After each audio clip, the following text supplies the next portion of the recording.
அடிச்சுட்டு போயிட்டே இருக்கீங்க. அப்புறம் அது மக்களோட காசு கிடையாதா? நீங்க திருடுற காசு மக்களோட. அவர் என்ன வேலை பண்றீங்கன்னு சொல்லுங்க.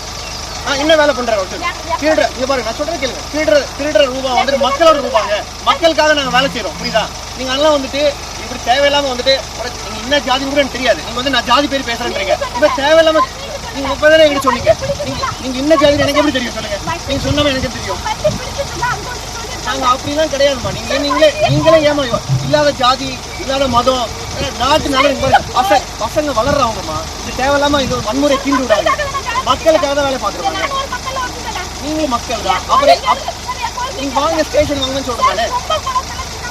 அம்மா அது நான் பொய்ன்னு சொல்லிட்டேன். ஆதாரம் என்கிட்ட இருக்கு. எங்க பிடிச்சணும் ஆதாரம் என்கிட்ட இருக்கு. நான் எடுத்துட்டு வாங்க. நீங்க ஸ்டேஷன் வாங்க. உங்க அட்வொகேட் கூட வாங்க. இல்ல டிஐஜி ஆஃபீஸ் வாங்க. நான் தான் பொறுப்புமா. ஓகேமா. எதுவுமே அதை வச்சுதான் எஃப்ஐஆர் போட்டுருக்கோம். கம்ப்ளைண்ட் வந்து ஒரு கவர்மெண்ட் அதிகாரி தான் கம்ப்ளைண்டா கொடுத்துருக்காரு, புரியுதா? தப்பான கம்ப்ளைண்ட் கிடைக்காது. நீங்க ஆம்புலன்ஸ் மட்டும் கொஞ்சம் ஒரு நிமிஷம். நான் என்ன சொல்றேன், நீங்க உட்காருங்க. வாங்க உட்காருங்க. நான் கூப்பிடுறேன். நான் சாரை பேச சொல்றேன். நானே பேச சொல்றேன். இப்ப என்ன பேச சொல்றேன். வாங்க உட்காருங்க. சரி ஓகே. வண்டி